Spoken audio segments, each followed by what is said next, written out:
A new fence gone in down Rushden Lakes. This is to protect 2 new beavers that are coming.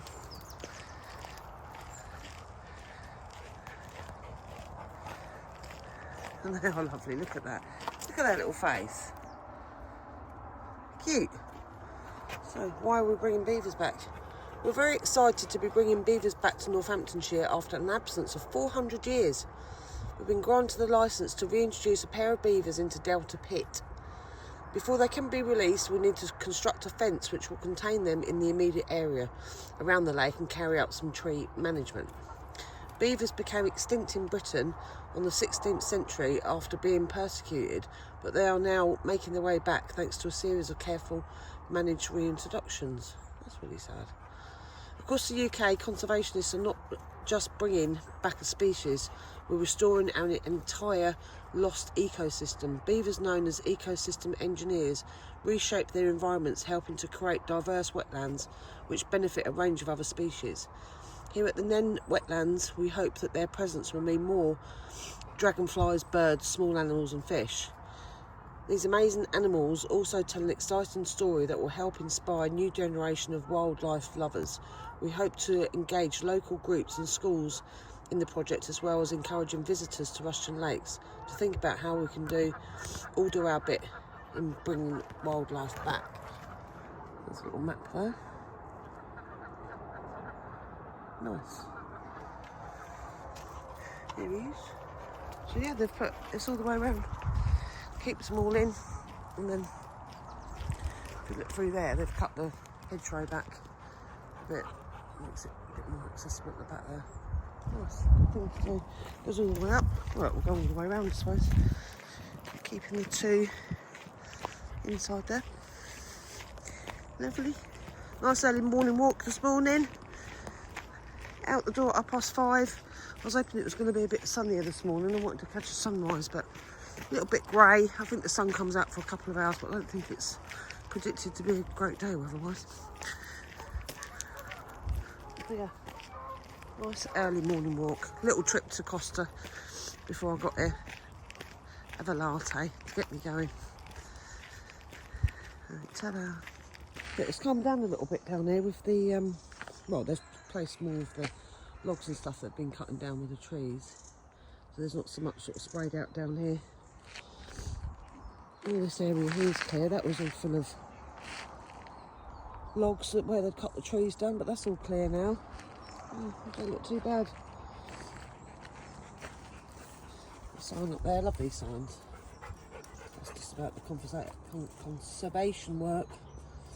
Doing a bit of coppicing, which is a traditional woodland management technique that dates to the Stone Age. It involves felling trees at their base to create a stall where new shoots will grow. So it's actually a good thing while they're doing it. It doesn't look very nice, but so how does it help the wildlife? Trees naturally retrench, shedding their branches to extend their lifespan, and coppicing can be an excellent way of stimulating this to increase the lifespan of the tree, so it is a good thing. Coppicing improves the health and biodiversity of the areas by opening them up to sunlight and allowing the wider range of plants to flourish, creating food source for the pollinators, which in turn provide food for birds and other animals. We will usually use the coppice trees to create habitat piles. Yeah, nice. And then there's the, you can become a member. There you go. So it's still grey. I've been walking for a little while now and it's still very grey. But very, very peaceful. It's lovely. Love it. Love it down there. I've said it many, many times before. It's so peaceful. There's actually not anyone about. I've seen somebody walking back with their dog, so they must have been out extremely early. Because I saw them, it must have been 6 o'clock and they were coming back. But it's just nice. I'm waiting for some Canadian geese to fly over. That's one photographic shot that I've never been able to capture. I seem to miss it every time. But I don't have my camera with me today. I do only have my phone. And you can see I haven't got my DJI pocket because I'm wobbling about all over the place. I've only got my phone with me today. So I'll go have a little mince about round Irthlingborough, then walk back. So it'll be a couple of hour walk. let him out in front. I don't think the weather's going to be great later this afternoon, so get him out while I can. But yeah, it's looking much better down there, because this was looking pretty awful last time I came down there. There was a lot cut back and a lot of logs laying about, but yeah, it's looking better now. You can see and feel it's moving into autumn. Colours start changing, which is nice. I really like the hot weather. I like being out in it, makes you feel better. I like to have a bit of a tan, but also like the other side, I do like autumn and then going into winter, because the colours change. I think the sunrises and sunsets are better that time of year. And then I quite like being out when it's a little bit chilly, where you can put a nice thick jumper on and go for a walk. Can be a little bit tough when it's in the summer walking about. That can be quite hard when it's too hot. We're coming up to another lake there.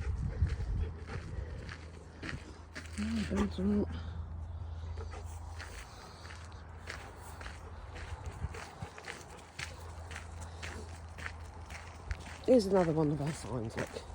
What's this all about? This is all about the red kite. All but extinct in the UK since the late 1800s, these impressive birds of prey were reintroduced to the Northamptonshire in early 1990s and are now a common sight in our skies. We have one come over, well, there's a couple come over our house. It's around 4 o'clock most days in the summer. I've taken a couple of decent shots. Did you know there are now more than 6,000 breeding red kite pairs across the country, including the Nen wetlands, where they've successfully nested several times during the last few years. It's estimated that 15% of the global population now exists in the UK. Unlike buzzards, which are now commonly seen over the reserve, red kites are predominantly scavengers, feeding on carrion, roadkill, scraps and worms. Right, the Canadian geese have just flown over. Missed it. Well, I did see it, but I didn't get it on camera. Loads of them, all flying across in a V shape. Missed it. Bugger. Oh great, look at his feet. Look at those dirty feet. Looks like he's got black socks on.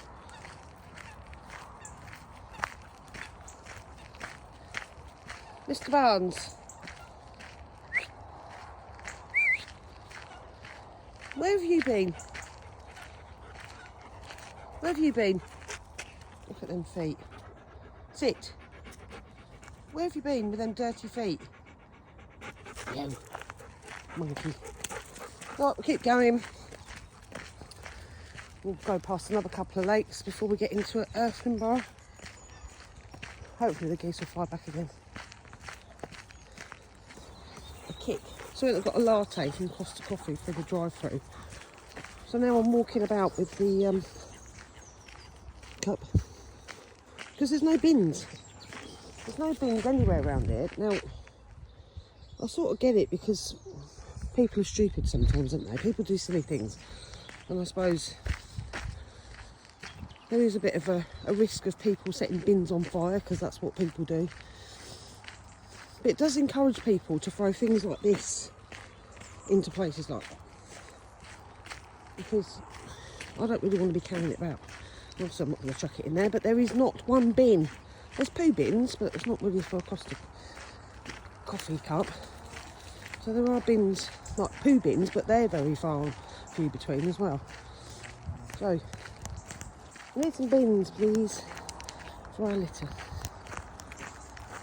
Got a few new signs gone up here. Doing a bit of work down there. The Wildlife Trust Nen Wetlands Nature Reserve. Why introduce grazing animals? That's sort of map. It's quite a big area there. And I see there's lots of separate lakes, little smaller lakes, some bigger than others. So we've got East Pit. That's where we went, and where the beaver sign was. That's that one there. That's right up near the shopping area of Rushden Lakes. We've got Otter Lake, Grebe Lake, Heron Lake, Ketty's Lake, Three Corner Lake, Dragonfly Lake, the Ring Res, Cotton Reel Lake. I'm not going to read all that out. There's some information there. Stand back a bit. On why they're reintroducing grazing animals. All good for the wildlife. That's what everyone should be concentrating on. Looking at how we reduce waste should be really important. How we reduce plastic and make sure it doesn't end up in the oceans. Global warming, we should all really be focused on that. God only knows what the world's going to be like in 50, 100 years' time. Probably a lot of flying aircraft, I would imagine, like electric flying, so we won't have taxis or cars. It will be up in the old space programs. I saw a post on, I don't know if it was TikTok or Facebook the other day, and there's these taxis that they're trialling out. So there's no driver, they're all automated, so it rocks up at your house or wherever you're getting your taxi from and takes you automatically to your destination. There is no driver. So I think it's clever. I think it's very clever, but I also think, what is the world going to be like if everything turns automated, or most things turn automated? You've got to remember that people need their jobs. I know there's very clever people out there that earn an absolute mint because they design these equipment and what have you to take away that manual labour. But at the end of the day, everyone needs to earn some money to keep living. I just wonder what it's going to be like. Oh, there's the church in all its glory. Irthlingborough Church. It is a little bit misty today. I didn't bring my drone up today.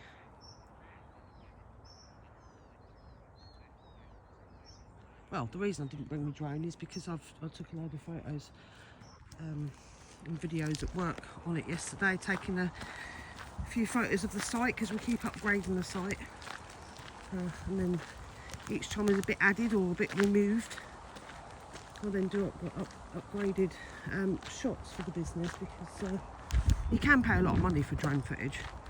I just do it as a hobby, so that's what I do. So I did a bit of that yesterday, so I've got to download the photos. I do need to get another micro SD card for it, because that one's pretty full, although I could clear a lot of things on there, but I haven't. So yeah, no drone today, but anyway, I've taken a lot of drone footage over this way. So we've got the lapwing. Many wading birds, including lapwings, visit the Nen wetlands to feed in the mud around the lake edges. Wet mud around the lake. I'm going to have to do a blooper video because this happens quite a lot. The wet mud around the edges of the lakes is home for an abundance of invertebrates. These are fantastic food sources for wading birds who use their beaks to probe the mud for them.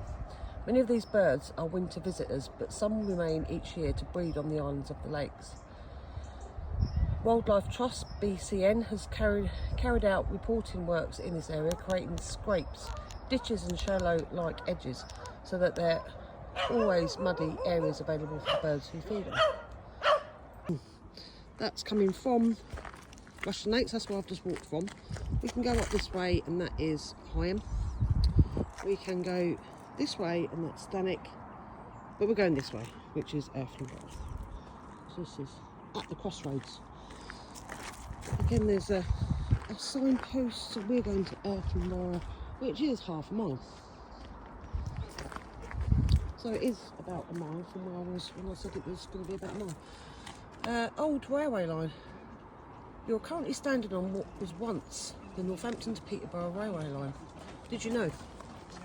The Northampton to Peterborough railway line opened in 1845 and initially served the Irthlingborough Iron Ore Company. Subsequently, it was used by the Metropolitan Brick and Tile Company and also open to passengers travelling from Northampton to Peterborough. It closed to passengers in 1964 following the Beeching report, and the old stations and bridges were soon demolished. Today, the old railway line forms part of the Northamptonshire Greenway, providing an important cycle link in the area.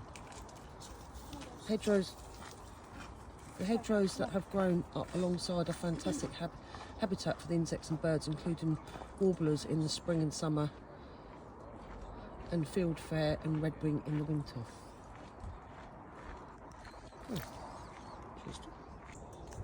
with a bit of scenery rather than just information boards. You're probably bored with it. Irthlingborough Lakes. Just there. Another lake, you can only just see it. That side. Got the main bridge into Irthlingborough just at the back there. Just coming through an area where there's not so many trees, so I'll plan it over there. Look, how peaceful is this? How peaceful is that, even with the sun not out? Although there is a bit of a breakthrough coming. The clouds are breaking through. I can see a little tiny bit of blue up there. You can't see it in blue on here, but it is getting better. I think that sun's going to break through for a couple of hours before we get a little bit of rain. So this is the main path that takes you up to Irthlingborough Church. Bit of a steep climb up here. I've biked it a few times and that's tough. I have got to a point where I can bike up it though. I don't always have to get off my bike and push it up. It's a bit of a toughie. I'm not the fittest person in the world. So that over the back there, you can't really see it on here, but that's the main bridge that takes you into Irthlingborough. Over there, pan in there. There's swans coming over. What do you think I'm going to feed? So this path here gets really flooded in the winter, or if we have heavy rain, it gets really flooded down there. We've waded for it before.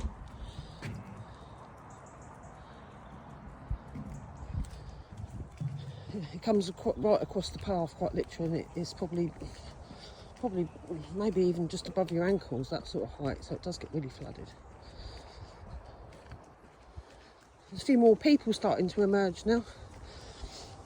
People getting up and taking their dogs for a walk and getting a bit of exercise. I'm doing a 100-mile walk next month. I'm not doing it all at one time. But myself and one of the other managers at work, we're doing a 100-mile walk. Sponsoring cancer. So, have a look at my Facebook page if you want to sponsor me, £1, however much, please do. It's going for an excellent cause. So I'm trying to get my steps up to practice for the 100 miles. So I need to do about 10,000 steps a day, I think it is. Which is achievable. Done it before, getting ready for the Wayndale walk. Although I didn't complete it, I didn't get to the 26 miles, I did do 23, so I didn't do too bad. Yeah. Go on my Facebook page, there is a link for a donation, if you possibly can afford £1 or 50. Onto a bit of an open bit now. There's the main bridge. Let me just shoot in there. It's the main bridge into Irthlingborough. Oh, it's gone really hazy now. Maybe I've zoomed in too much. That's the main bridge over there going into Irthlingborough. It's all well, change of season, I feel I can say. Definite change of season. Going into autumn. So that's another main field. Sometimes you get the cows are out in here, but I can't see them today. Irthlingborough just over there in the distance, on a hill that we need to climb up. Not looking forward to that bit, but anyway. So yeah, you can look at the colours, because you get obviously all the greens and stuff in the summer, and it looks lovely. And now we're getting the browns coming through. Nice, love it. Nice farm over there, nice big farmhouse. I believe he owns some of this land here, maybe all of it. But he definitely owns the cows. It could possibly be over there. Nice place to live with the view. I'll take my drone up at work. If I can get right back and as high as I'm legally allowed to go, you can actually see all the lakes in the background. But if you live this end, you've got a nice view over the fields and the lakes over there.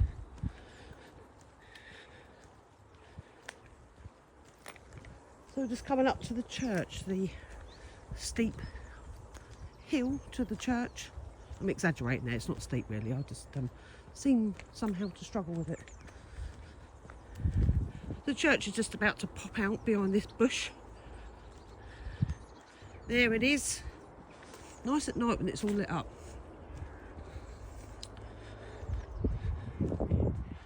I've done some drone footage of the church as well, done some panoramic videoing of the church. Never been in it, I've only been round it. There we go. Fields, fields, fields. Not that exciting really. But the clouds are breaking through. Looks a little bit better up there. Look, there's a little tiny bit of blue up there. Tiny, tiny little bit of blue. I think by the time I've got up to the church, got to the cross, the sun's going to be out. That's my prediction. Sticking to that. Well, would you know, I've just found a post about St Peter's Church. So if you look north east, you'll see the tower of St Peter's Church in Irthlingborough. I'll show you that.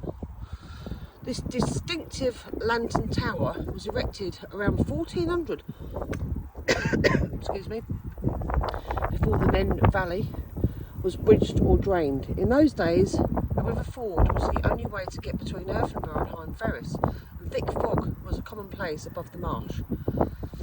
The story goes that local monks built matching lantern towers in Irthlingborough and Hynd Ferris to house beacons that would guide travellers safely across the boggy ground. Interesting.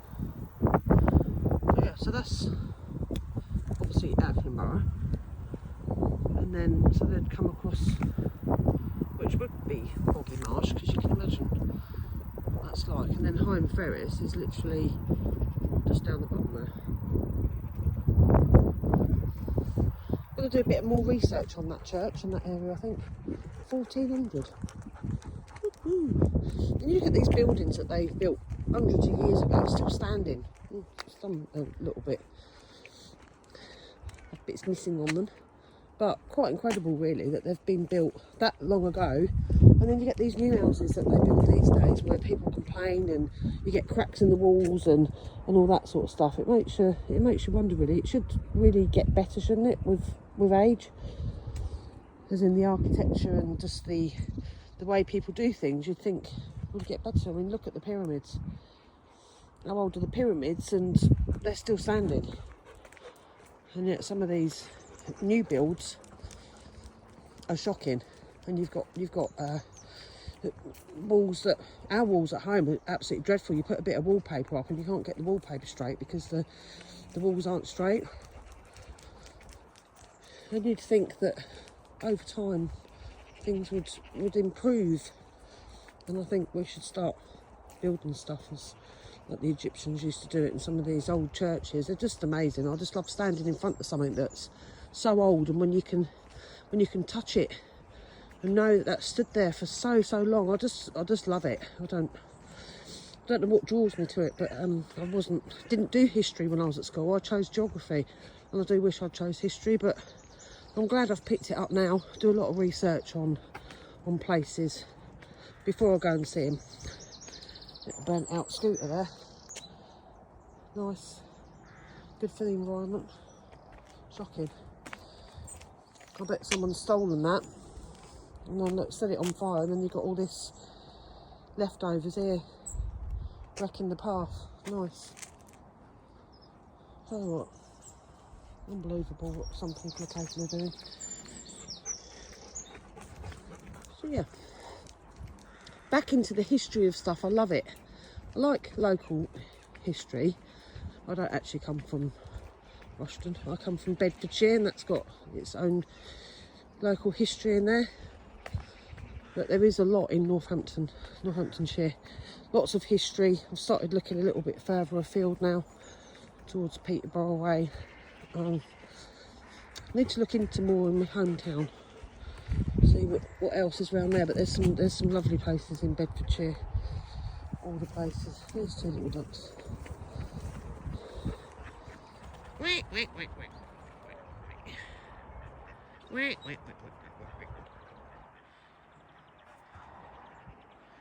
Little Saturday morning waddle. Not me, the ducks. I'm talking about.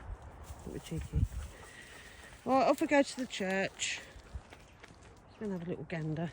Might see if I can find another coffee shop and get another coffee. We're just walking through Irthlingborough Cemetery. Up to the church. Some flats there. Not sure I'd want to live in a flat next to a graveyard, but each to their own. You can tell I've just walked up that hill. Very heavy breathing. Yeah, nice and tranquil down here. So if you look at that wall, this is what I mean about things. You can tell it's very old, probably the same age as the church, 1400. And it's still standing, look at it.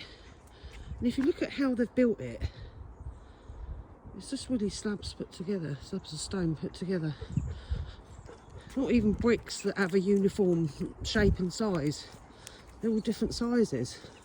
But it's still standing, look. I mean, there's a couple of bits missing, but for something of that age, and I can only assume it's the same age as the church, it's still standing. If you look at how they've built it, and there is a little bit of concrete, I suppose you can call it, in between the bricks. Look how the top bit's done, and it looks, I just think it looks nice as well. It's not just about the fact that it's still standing, it looks nice. Much better than the brick walls that you get these days. Looks like an old part of an old gate there. Right, let's go into the church, have a little scoot around the church. I want to go back to Brinksworth Church, but I might leave that until nearer Christmas. The gardens are nice in this church as well. I wonder if they've got a sundial. So I went to Geddington a little while ago, probably a couple of months ago now, and had a very interesting tour. So if you get yourself over there, they are doing tours of the church now, and that church is full of hidden symbols, and it's very easy to miss things if you don't have somebody with you showing you them. They're not all obvious. Some of it's to do with Treshams. They've donated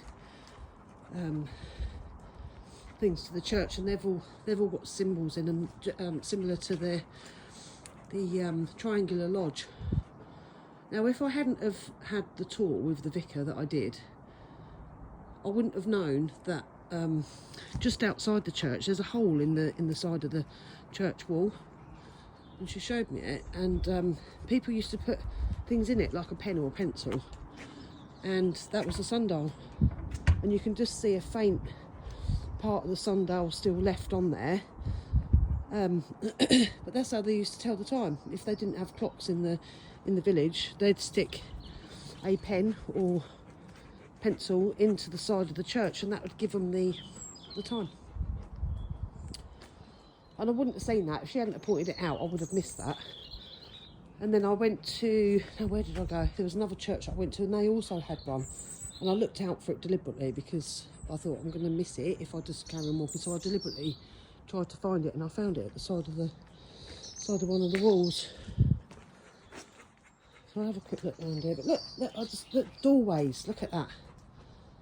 Something about it is so, the brick just so old, and a lot of the churches that I've been to recently have really fine detail of things around the archway. That hasn't got anything in there. But look at these gargoyle faces. They're actually quite scary.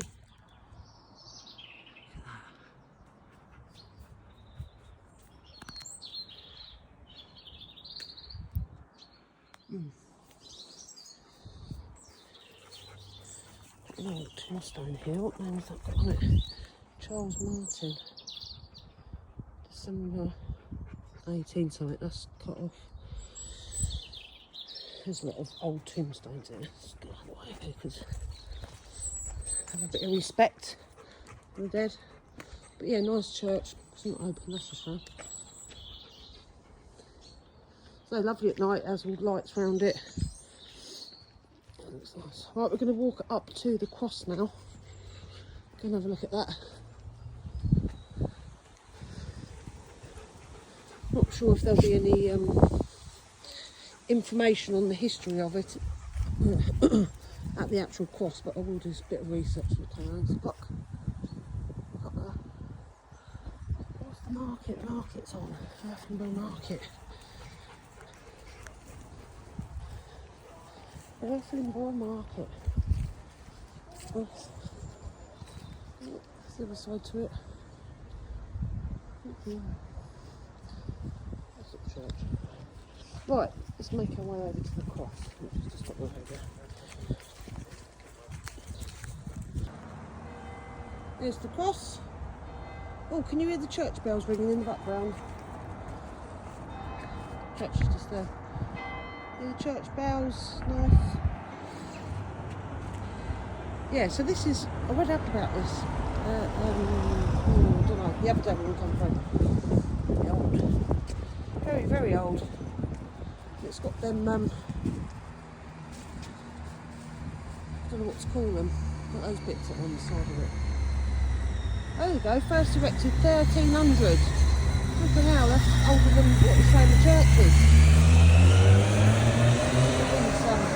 These steps going up to this, that's a little bit like the Gedington Cross.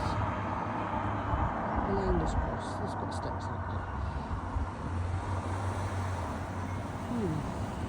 So this is, and when I looked in that book, I said, hang on, it's got more Rounders League now. When, sorry, spinning me about. When I looked in that book that was at the Irthlingborough Museum, obviously this is throughout the book. It's so old, it'll be the focal point of quite a few photographs. Because of where it is, it's going to be the focal point of photographs because it's in the centre. So if they do things like carnivals and anything that's going on in the town centre is probably more than likely going to feature this in the background of photographs. But it was throughout that book. So it's well, it's the cross. It's in the centre of Irthlingborough. So yeah. So we just wanted to come and have a look at it.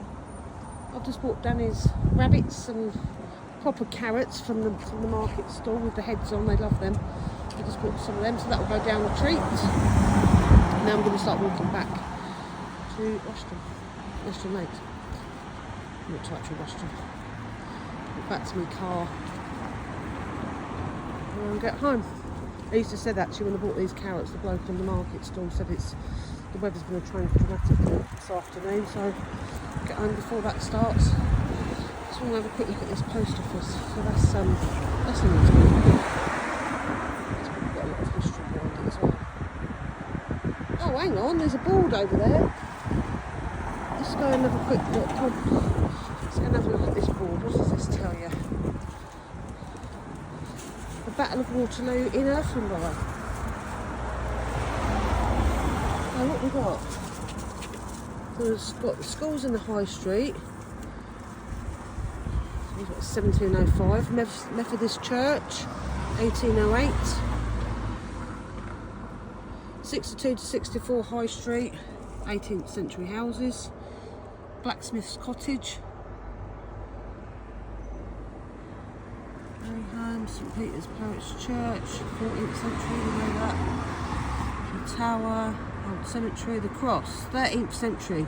The nodules, they're called nodules, on the shaft were used to count livestock on land area. A centre for many public and political gatherings, a hub for bus services. Moved in 1960 to improve traffic flow. So, central point. Baptist Chapel, council offices, the manor house. There's a lot. The old bridge, it's 13th century. I've taken some video shots of that and some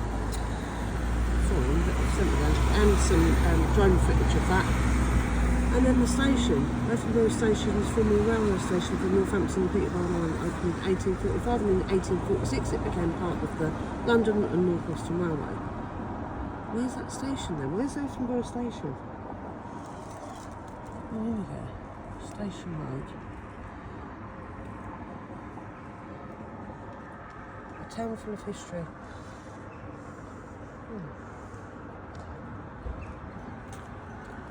Let's find out where the station is then. What the near station? Oh, well, I'm going to take a photo of this because that gives me more information. Taking a bit of a different route back.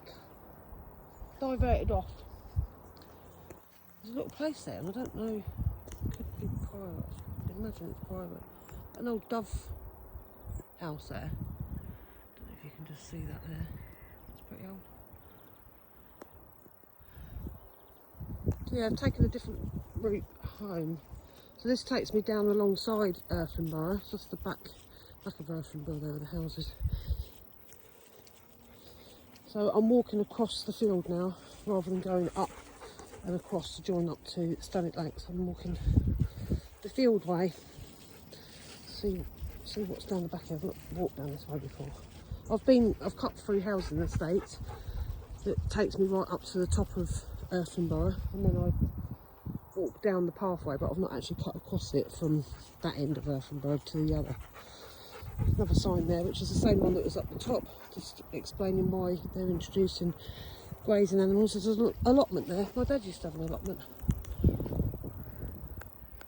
to grow his own. Back in the Wade. So I might see some cows. Not sure, not seen any yet. They're normally in this bit of field here. So you can just about see, that's Higham Ferris Church there in the background, looking all hazy. So that's Higham Ferris all the way, probably from about that taller tree that stands up there, all the way down to there. Then you've got the, don't go all the way down to there. Then you've got Charles Mill Roundabout, which will be probably just about there. And then you've got the bridge that goes into Irthlingborough over that way. So we're walking back to Irthlingborough Lakes and then into Rushden Lakes. So we're nearly coming out of Irthlingborough Lakes now. There's another sign. These signs are all the way around. I haven't stopped at all of them because it will take forever and some people are not that interested. But there's another one about hedge laying. So it's a traditional country skill and art form used in the hundreds of years to maintain healthy hedgerows in the UK. So it involves partially cutting the stems close to the ground and laying them at an angle, which you can see. Photograph design diagram. This encourages vigorous new growth which fills in gaps in the hedge. The laid stems or pleachers are often staked into place and bound together at the top using long poles which are woven together. This allows the hedge to become thicker and heavier than a standard trimmed hedge, making it better livestock barriers and creating habitats for wildlife, including nesting areas for small birds. It also allows more sunlight into an area to allow a range of species to flourish. So, as I said earlier, as long as they're cutting stuff back, which I don't like it when they start taking trees down and stuff, but when you read up on what they're actually doing, it makes sense. Berries have had it now. Picked quite a few berries this year on my little walks. These ones have done their time by the looks of things. Well, yeah, so getting back to the hedges, so I don't like to see things being cut down, but if they're then rebuilding it and explaining why they're doing it and it's better for the environment and better for the wildlife, then it's all good. So you've got all these dead ones here, look, all shriveled up, and then you've got ones. I love that one. Oh, nice. Nice. So going back to Irthlingborough Market, so there's only 2 stalls there that I could see. I don't know if some weeks they have more, I don't know. There's a cheese stall. Now I did avoid the cheese stall. I didn't go there, didn't even look at it, because I do like my cheese. And unfortunately, as soon as there's cheese in the fridge, especially the luxury cheese like that, that's all different flavours, and it doesn't last very long. And I need to cut down. So I avoided all eye contact with the cheese, but I did go onto the fruit and veg stall, and because my car is in Rushden Lakes, I didn't buy a lot, but what I did get was some lovely carrots with the heads, the top still on. So they'll be lovely for Danny's rabbits.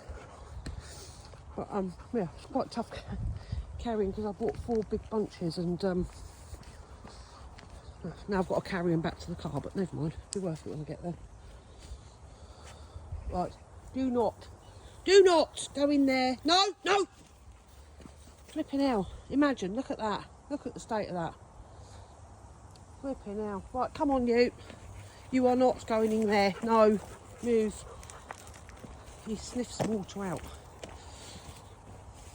You put the hose pipe on at home, he will go in the opposite direction. Hates it with a passion. Go near water that's in a lake or a pond, straight in it. Strange dog. Right, come here, you're not Bailey.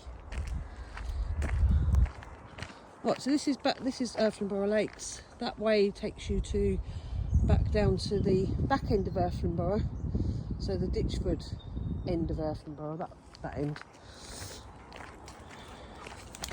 So we're now walking back to join up to Rushden Lakes. So it's just another different route. Looking next to a lovely, lovely lake. I've not seen the Canadian geese fly over again, that's disappointing. I want to try and catch them, but can't have everything. There they go. Oh, not the best. There was a little tiny bit captured there. Still on our way back to, we're actually in Rushden Lakes now. As in, Rushden Lakes, the nice side, not the commercial side. Ain't got far to go, probably quarter of a mile. It's getting warm now. I come out, it's quite chilly this morning, so I put my hoodie on, and now I'm sweating. I mean, you naturally get warmer when you walk anyway, but it is quite warm. It's quite muggy today. I believe it's going to be a bit of lightning this afternoon. It's going to start changing about 1 o'clock. I believe. And it is quite muggy today, which makes it even worse when you've got a hoodie on. Where's he going? He's doing his own thing. Right. Didn't think he'd be long before he turned around to come back. Not a dog to go wandering off far, which is quite good actually. Don't want any of that going on. If I don't follow him, he won't go. Comes back. He'll have a good sleep this afternoon. Needs a wash down. Might have to take him up to the wash tub in the lakes, mind you. Saturday it's going to be packed. It always is. Rushden Lakes is always packed. Hate going down there. I avoid it at all costs. So it's not. I don't think it's quite 9 o'clock yet. So I've parked right next to AJ Cycles, which comes straight onto these footpaths out the back here to avoid the mad rush that's going to be on a Saturday morning for all the shoppers. Being influenced to spend lots and lots of money. Very clever. Some of these retailers influence you to try and make you think that you can't do without it.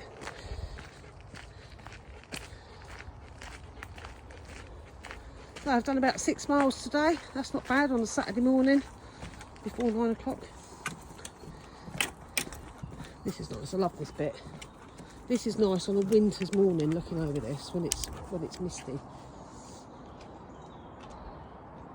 Got that wildlife about there. And then the other side, similar view. So that goes up to Wellingborough that way. And there's also, if you go up there and go to the left, this is where that takes you onto actual Rushden Lakes, the lake where the shopping centre is. So you can hire canoes out there, kayaks and canoes, or you can actually come down here, go under this bridge, go that way, and then you can go all the way up to Irthlingborough. We did it. It was a bit nicer, but that's great fun. That is good fun. You have to, when you're on the Rushden Lake, where you hire the canoe out, you get a little training session. Well, you go for a safety session, so they don't let you just get the boat and go straight out. You have to have a little safety session with the instructors, the do's and don'ts. The only downfall is when you're, I'm just about to make another blackberry, when you're coming out of that lake, there's a little bit where you have to get out of the boat, walk across a little tiny path and then get back in the boat. Now, for most people that are quite fit, that would probably seem relatively easy. However, getting out of a kayak that's at an angle is not that easy. So, me and Danny did it probably a couple of months ago now. We almost rolled out of this boat to get out of it, to then pick it up and carry it just across a little tiny path, similar to this, probably about the same width as this path. Carry the boat onto the next part of the river, which then takes you out to this bit that I've just shown you. So very small little walk, but it's for getting out. And then again, when you put the boat the other side, you've then got to get back in the kayak, which, yeah, it's sort of a roll in, roll out movement we were doing. I've seen all these loads of apples on the floor there. Loads and loads of apples. He's going to go and investigate. So that, you can see that fence runs all the way down there. A bit like a fence that you see at the zoo.